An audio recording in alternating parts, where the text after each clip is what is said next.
the OpenTAS Group, what are we doing? We are providing software for tank storage and not only software, but also consulting and additional services. So we call ourselves experts in this regard. And we have a variety of type of customers, which could be major oil companies, which are refineries, and also, and this is one of the main focus of today, so-called independent service providers. So these companies who really provide their storage and their additional logistics services to their customers. In a way, this is the most complex group because they serve a lot of, let's say, different stock owners who all have their own ideas. Now, question to Frank, if you look at the UTV, what about the variety in this organization, and what about the specifics in regards of independent service providers? What is your experience with the setup at UTV? Yeah, Thomas, thanks for this first initial question. Independent simply means that these companies are operating independently from the well-known big oil companies such as Shell or BP, just to name two of them. These are companies which are partly family-owned and family-managed, partly being a part of a kind of international, let's say, group. And all of them, or let's say the vast majority of them, is organized in the UTV, which has been already mentioned by Antonia. And the UTV is in Germany the association for the independent tank storage providers. Yeah, Thomas. Okay. Then if you look about not only for the independent service providers, but in general, if you talk about tank storage, sometimes it sounds simple, but it's also getting some complexity in regards of the different kind of products these storage providers or terminals do store and need to handle, be petroleum products, chemicals, biocomponents, LPG, LNG, any other products. And this also for us plays a big role. In regards of UTV, Frank, to which degree did this variety of product and its increase, because we get more and more products like ammonia and other things now into discussion. How far in which way did that impact your work at UTV? Yeah, Thomas, let's say the necessity to support the members of an association has tremendously grown, of course, over the past years. When we look back 20 years ago, traditionally, tank storage companies were storing, let's say, typical petroleum products such as gasoline or diesel or light heating oil or jet fuel. Since we have been entering, let's say, into the energy transition phase, the complexity and variety of products has rapidly grown. We are speaking now, let's say, as new members of this product portfolio, a lot of bio-based components, but also which comes more and more into the focus are the so-called e-fuels. For example, sustainable aviation fuels, which in the future will be used by airplanes in order, let's say, to take these CO2 neutral products instead of, let's say, the traditional petroleum products. That sounds like a promising outlook for us as a solution provider, because in essence, we aim to also serve these new products. So I mean, everyone who is in this business might know also the challenges coming with the variety. So we will come to this later again, but that is also important to consider in this whole discussion, that the product might really make a difference in the way logistics is being handled and how a terminal thinks.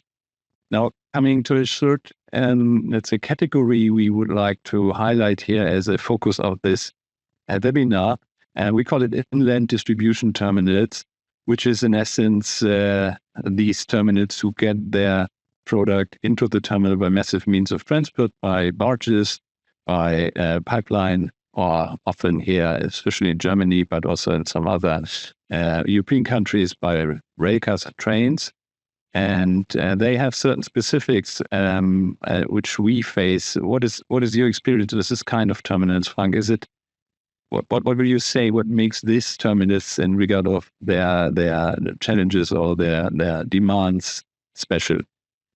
Yeah, Thomas, let's say the inland distribution is one of the, let's say, 3 or 4 functionalities a terminal normally has. From my perspective, it is the most important one. Next to, let's say, suiting traders for backwardation and let's say market imbalances situations, but also when I compare it to, let's say, storing compulsory stock or strategic stocks for EBV, for example, in Germany, the inland distribution is a very active, let's say, functionality. It is serving more or less the necessity to bring products on the last mile to the end user. End user in this case can be a petrol station.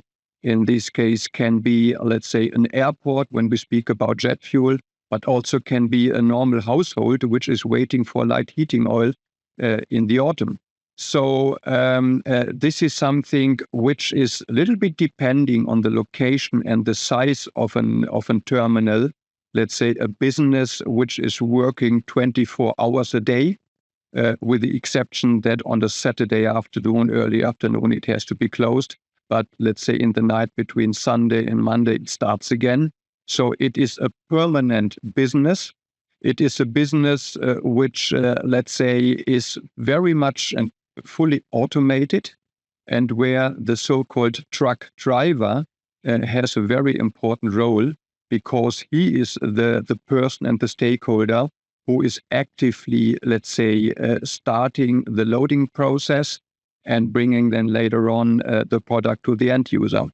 So due to the fact that the products we are speaking about when we speak about independent terminals are belonging, let's say, to a customer and never to the terminal is only storing them for a certain period of time.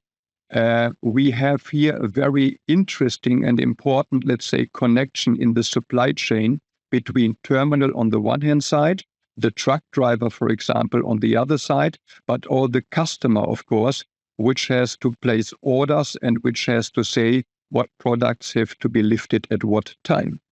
So this makes it so specific, for example, compared to a strategic storage where the products are very seldomly moved. Yeah, Thomas. Okay, I'm happy that reflects what is also our experience. I'm happy you confirmed that, because I can only share the same experience when customers in inland distribution terminals request solutions from our side. That is exactly normally what we hear from them also, that these are their specific needs, these are their specific situations. Now, coming to the next segment is a bit about the situation. We as a solution provider, you can imagine, are only requested if someone wants to replace their current system or needs consulting to, let's say, improve their logistics. It's rarely that we are faced with greenfield terminals. And to change a system, and let's call it never change a running system is a usual idea, there must be a reason, good reason. There must be challenges. There must be something which is driving customers, which are driving terminals. Why to do that? We have our own experience in that, but I really would like to know from you, Frank, what are the challenges when your OTV members are talking to you, when they say, oh my God, I have to do this, I have to change my system. What is it? What is the challenges they are faced to which might lead to that decision? Well, first of all, Thomas, I like your wording challenges, because everybody is speaking nowadays about problems. I really see it as challenges. But let me start with at least from my perspective, the most important challenge is really the current labor market and the development on the labor market. In the first instance, we have to see and we have to realize that over the coming years, a lot of very well experienced and knowledge people will leave the, let's say, the labor work and the terminals for the simple reason of retirement. This is a generation of the baby boomers, and they start now more or less, let's say, to say goodbye. And not only saying goodbye, but also taking a lot of knowledge and experience with them.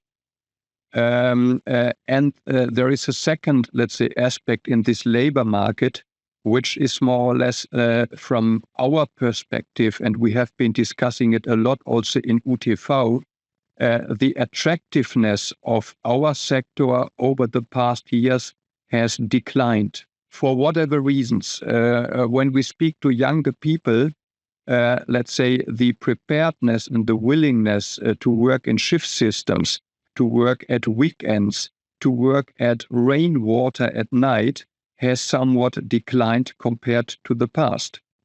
And what we also observe is that, let's say, the willingness to start at a certain moment of time for an employer and to continue working, let's say, in this job for 15, 20, 25 years, so a relatively high loyalty to the job you are doing has also somewhat declined. Younger people, younger generation is much more, let's say, free and happy to switch jobs after a certain moment of time to make new experiences in other jobs. And that makes it, let's say, for the tank terminals also very, let's say, tricky to resource new talents and new people. But to be honest, I would be interested to hear from your side at the other side of the table, Thomas. What can a software producer and developer do in order, let's say, to tackle this challenge I have just been describing? Yeah, Thomas, before I answer this question, I have to admit that you surprised me with one of your answers. The others, we made a bit of the same experience. I will come to that. But when you said the loyalty thing, I never thought about it. But it's true. I also have sons who will come to that age, and I know from others that the loyalty to companies is shrinking. But I never thought what it means for a terminal as probably there's a lot of knowledge to be built. It's nothing you learn out of a book, and that is a bit of news. Also to be considered. But coming back to your question, what all we can do and what we think about, I mean, one logical answer on retirement and losing knowledge is the necessity to digitize things. And it's surprising often enough for us how little this is already done. There's so much non-digital work nowadays, which is in the heads of people, really great people and with good knowledge. But again, when they are sick or when they retire, this knowledge is gone.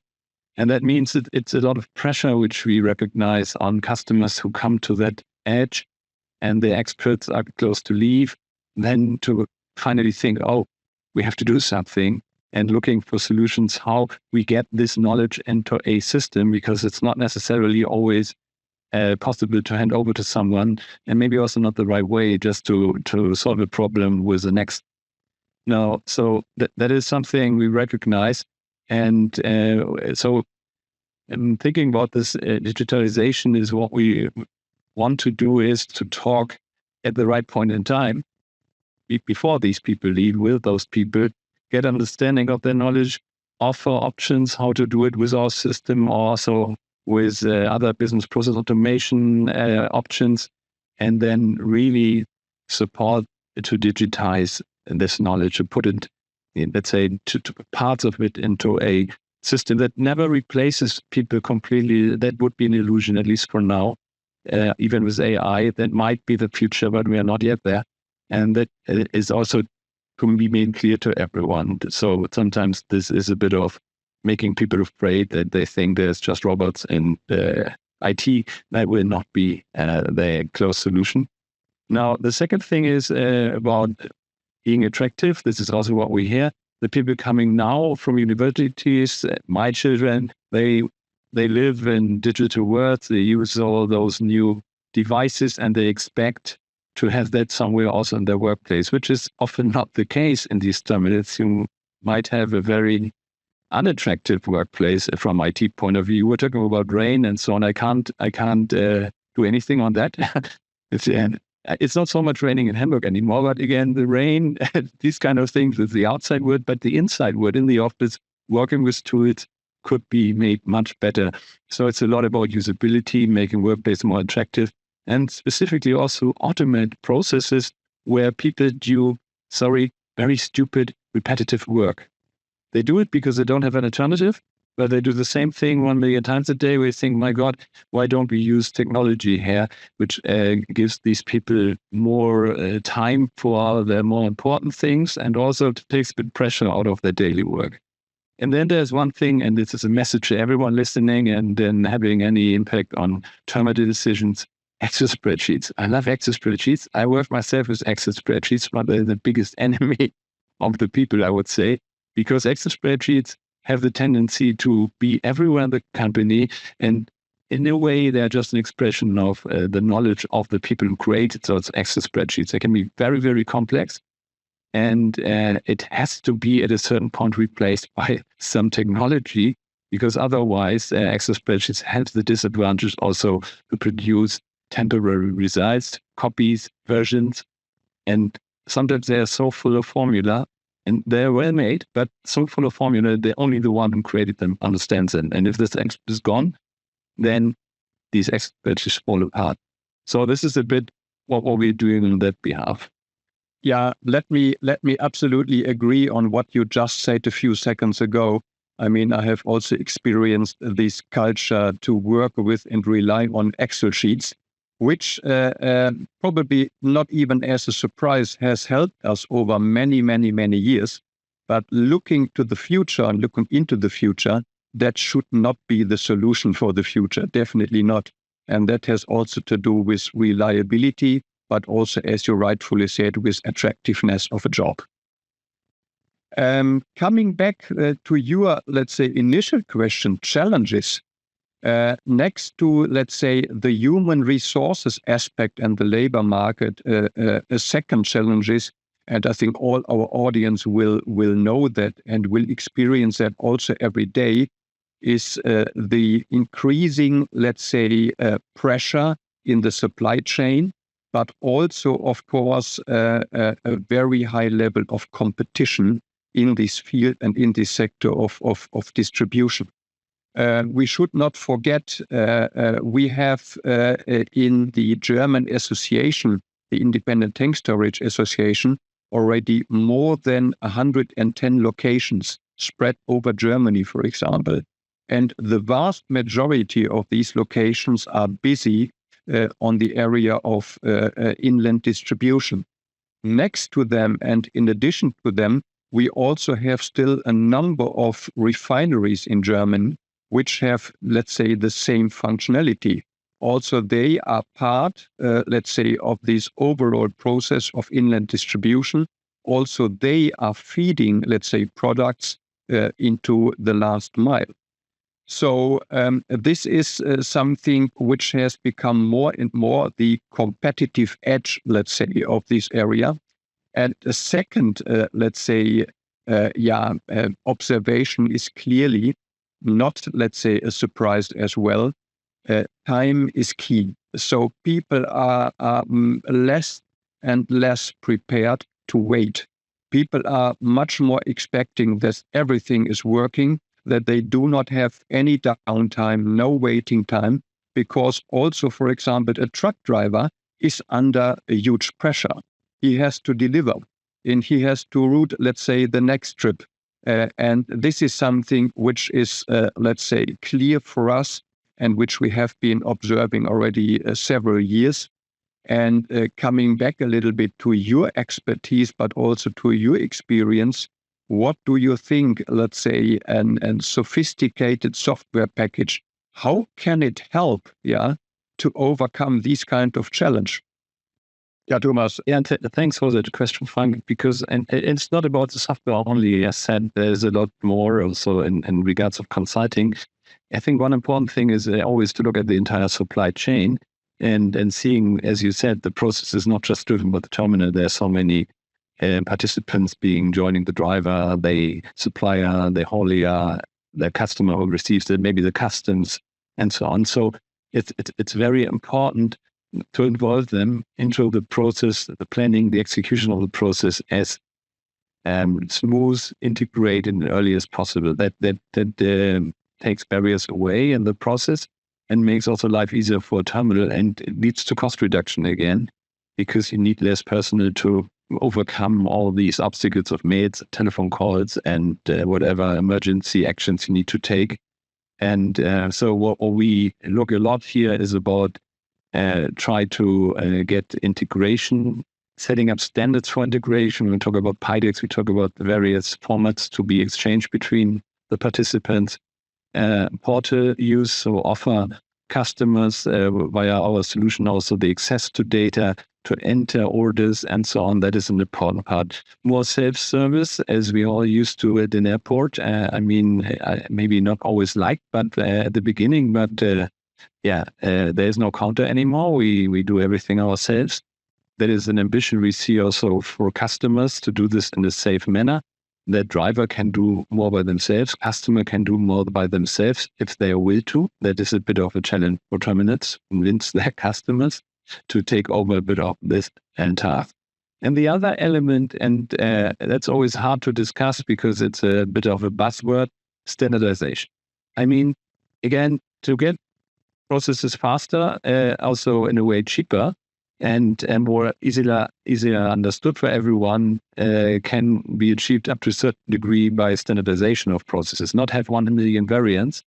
That has its limits. You have your infrastructure, you have different products, there is differences by nature, but I can say by experience what I see sometimes is a variety of things which drive cost up, which drive complexity up, which lead to issues and errors, which is not always necessary. So this is what we really try, not only from software point of view, but also from process point of view. So consult in how we can standardize things and then make your processes leaner, make them, again, faster to understand, faster to be implemented, better to be supported, and by this to be more robust and stable. Yeah, Thomas, thanks for your views. Continuing, let's say, on the area of challenges. And the next one I'm mentioning is really, or can really be a pain, let's say it that way. We all know it, the increasing regulations and which is at the end of the day really ending in a huge bureaucracy, which we are observing and experience since a couple of years. And what I can say is specifically with regards to, let's say, the safety aspects, but also in line with the energy transition and the introduction of new bio-based components, CO2 neutral components, the necessity to make, let's say, a lot of documentation, monitoring, reporting has grown tremendously.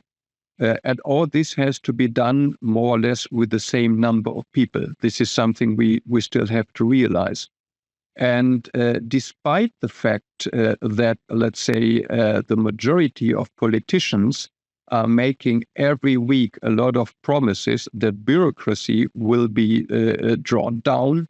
Now in the next legislative, when I look to the new German government, it appears, and that is exactly what I'm feeling since years, it is not happening, unfortunately. So this is something we have to deal with at the terminals, in the terminals, and around it in the supply chain. And let's say specifically this monitoring process and this reporting process is, of course, also something which, let's say, influences the way you are developing new software packages.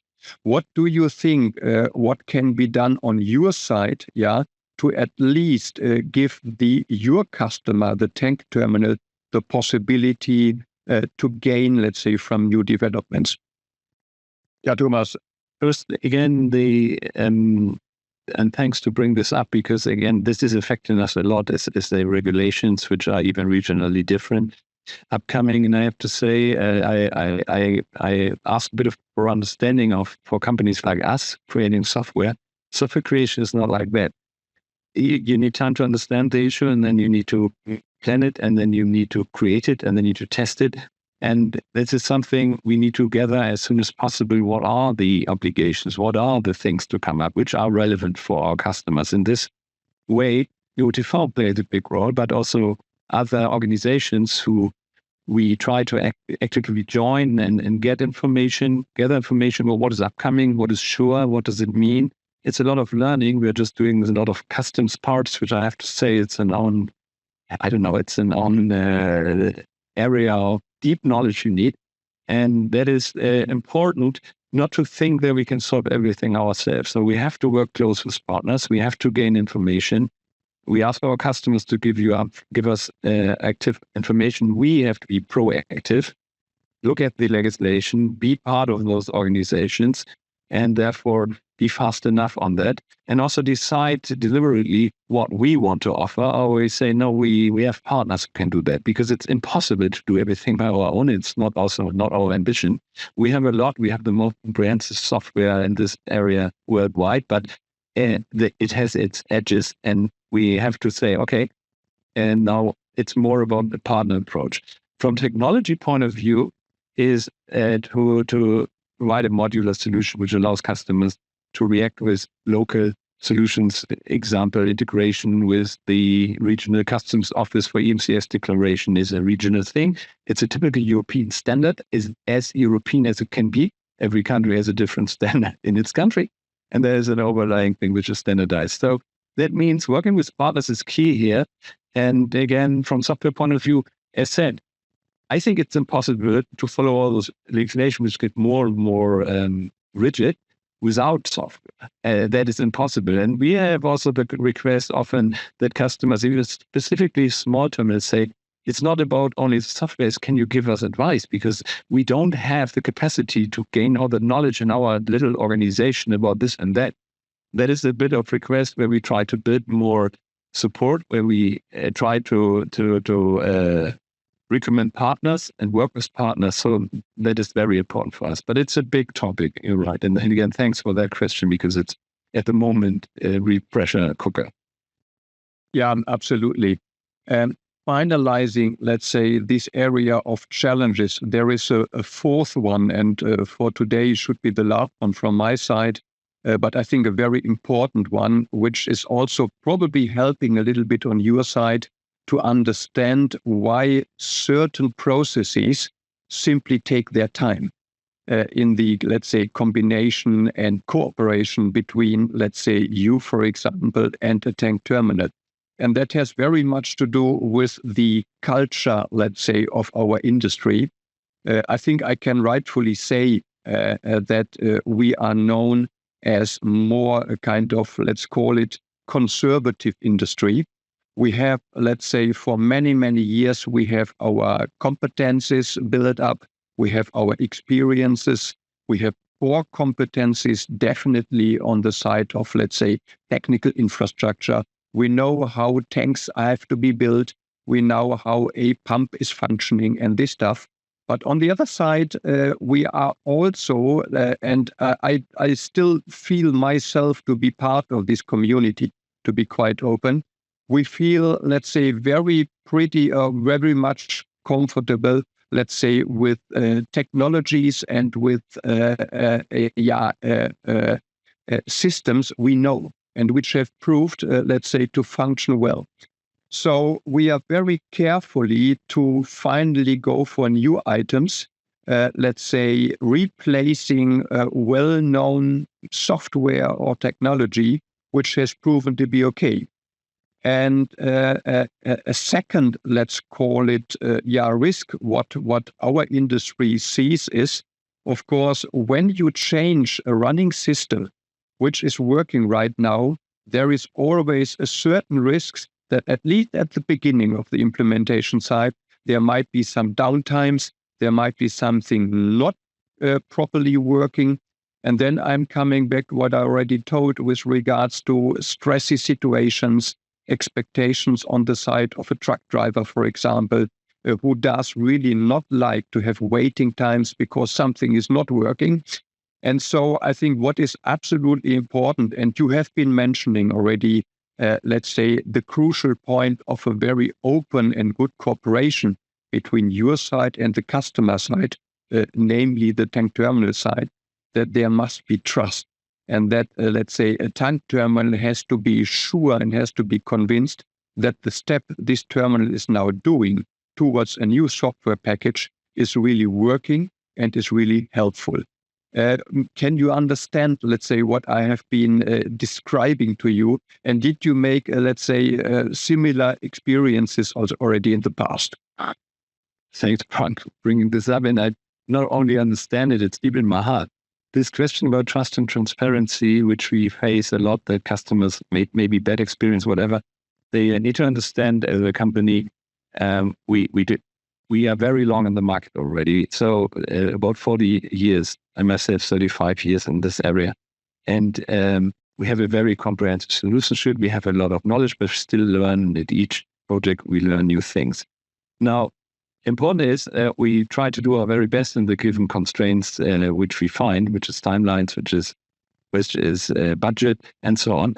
But it's important to build trust, that we are honest to each other, that there is a kind of willingness for a long-term partnership, because these kind of solutions are not being built for 1, 2, 3 years. They are then implemented for decades usually. And that is very important. And I can only say that I hope that we are perceived as trustworthy, and we were, on the other hand, we also asked for that the honesty, clarity on these things also from the terminal side. That's very important. We face one complex situation when customers, when terminals need a new solution to really find out what they need, because again, there is the as-is, and then they try to tell us what they need. We have to make an offer, we have to digest it, and we have a very wide solution as being said. And that is sometimes not easy to come together and say, okay, where is the right sweet spot where this budget fits to what we offer and so on. And that is why we now created those package solutions, which are based on the huge ecosystem of OpenTAS features called OpenTAS Go, which is also the title, OpenTAS Go IDT, in the distribution terminals. I will elaborate on this a bit more at the end of the session. But again, this is one way to come to a fast understanding on both sides, what you get, what you see, that you can take your hands on. And so again, gain trust and also come to a very efficient project. And then, there's many other things. You mentioned one I would like to highlight. You said we are also, by experience, we know very well, especially in larger terminals or refineries, then this is not a big bang thing. You have your operation multimodality, you have maybe 10 loading bays, and you cannot afford that where even your own organization can't do this. So, and to go to this change. So what we are really good in, and what we did a lot, is about find strategies for step-by-step migration to ensure business continuity, also help people to come into the logic of the system with a more digestible approach. So this is also, it's all about trust. It's not just putting a software there and say, here you are. It's a lot more. So that is the bit of the experience. And I can only ask the community is listening here and everyone who will see this, trust us. I hope I come over a bit trustworthy, but this is who we are. We do our very best on this regards. And I think that is very important. But again, thanks for that question, because it's set in my heart. Okay, we're a bit under time pressure. We have one last segment, which is about personal experience and strategy. And I want to come to this, and we should keep it short, Frank. I will just give you a bit of keywords. I throw them in and say, what is your experience on that? And there's one which is really very often there. Customers come very late with a very challenging timeline to us. And in the worst case, they made already bad experience by having chosen the wrong solution before and burning their budget. And then we are in this together. And why is that? I mean, I understand, and we try to always do our very best. Why is that happening? Yeah, I think it has one or two simple reasons. Let's say phrase it as follows. Decision processes always means that there are, let's say, different ideas and projects competing with each other. A new tank, a new loading ray, a new software package. And internally, there is very often, let's say, then the final consequence that there are prioritizations and prioritizing. Sometimes projects which, let's say, end to a direct turnover, to a direct cash generation, compared to investments which are also very important, but directly do not, let's say, generate more money or additional money. I think that is one of the reasons why sometimes the decision to make a software change as getting priority number 2 compared to a new tank which might have priority number 1. I hope that this makes it clear. It's very easy. The tank example I heard a lot already. That is always tank is always time and money for software moves. Again, I just shared my experience, and I understand. But again, I also kind of kind request to everyone who is in a terminal and hears this, it would be very nice to get it a bit earlier and have a bit more time to really come jointly to a good solution. So second question, what we face is customers are often not aware what IT systems can do, and can understand why this is. Not everyone is an IT expert. But it would be good if they at least recognize certain options. What would you recommend what we can do? Maybe also what organization like UTV can do to give more insights on that. What is your recommendation on this?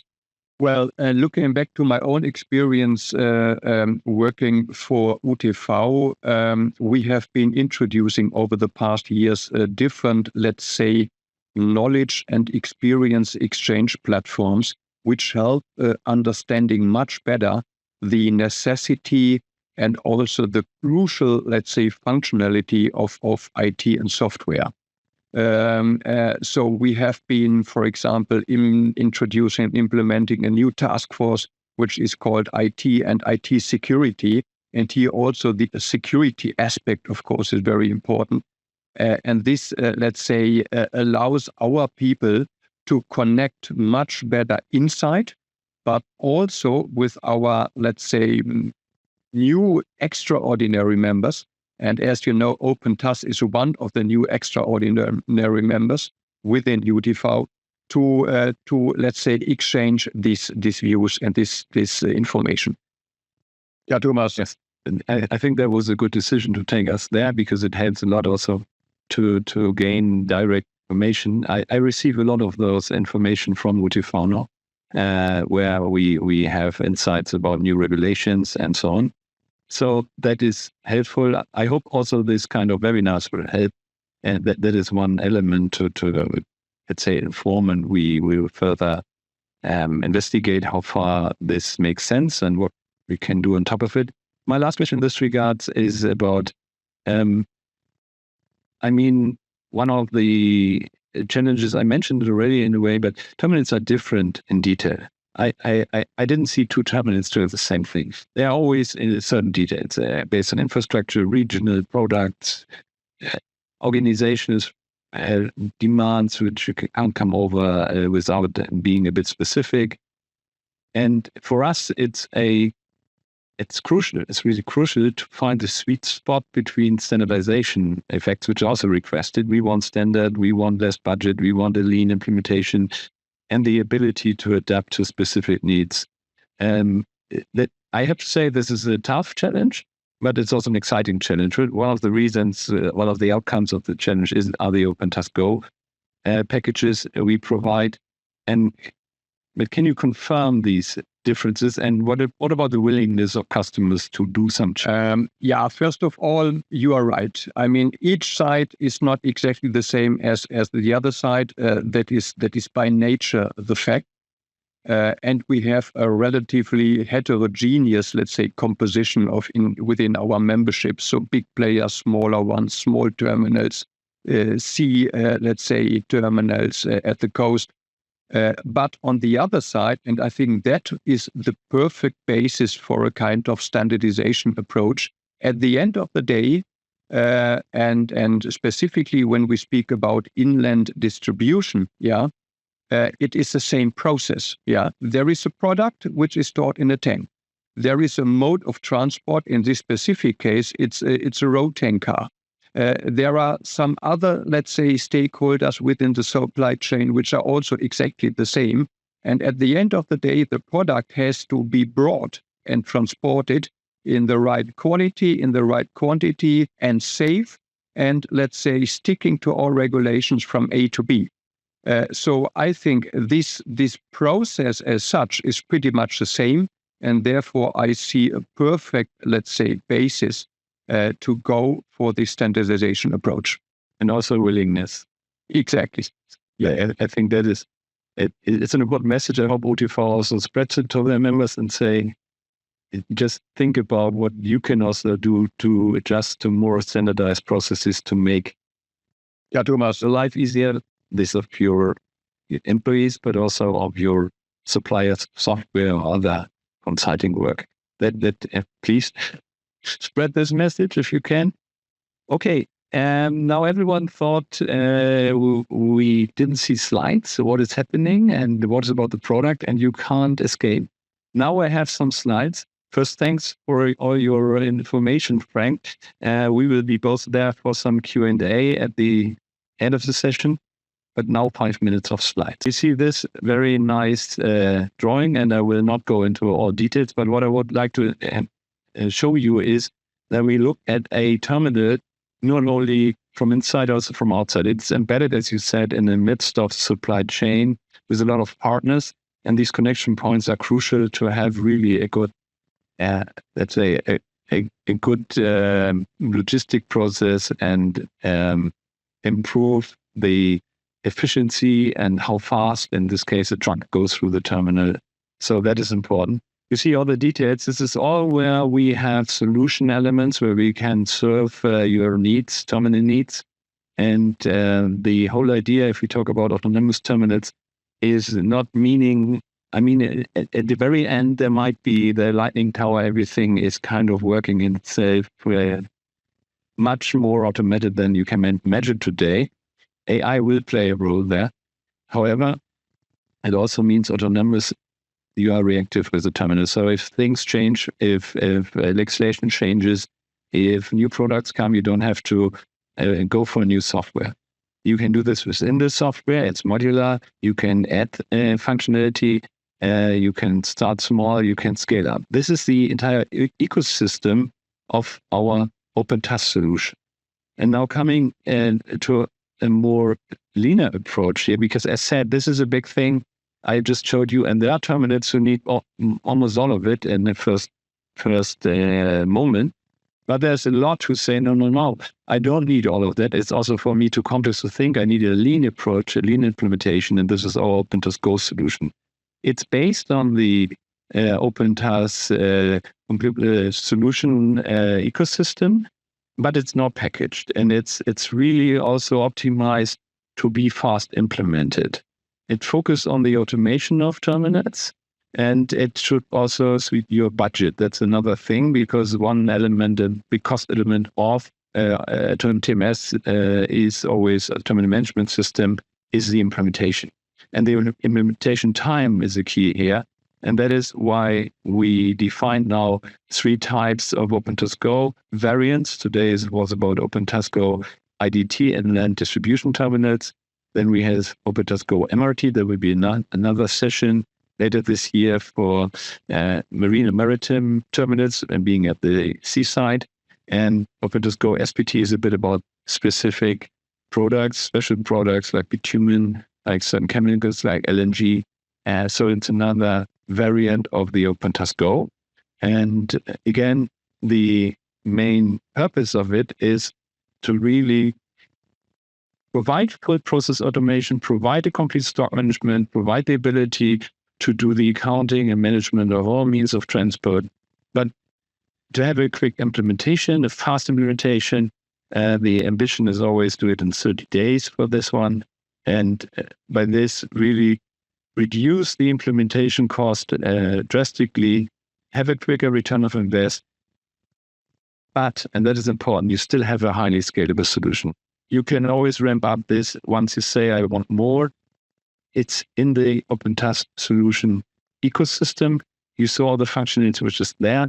So you can go in a step-by-step approach which fits to your budget, your timeline, and allows you then to really decide on the go what you need and not have to then replace the entire solution on this. One last remark.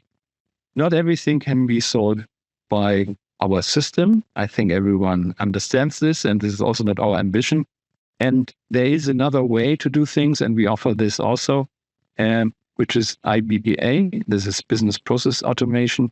And that is not about another self-developed software. It's using a different platform, a Microsoft platform, to orchestrate processes in a way that you can achieve bad media disruptions. I give you the stupid example. You receive nominations by email. You need to put them into the system. Today, manual work. You can use bots for that. It's a simple and very known thing, but there's much more where you have your legacy systems and you integrate them with this orchestration layer into a seamless process with our solution, with our solutions.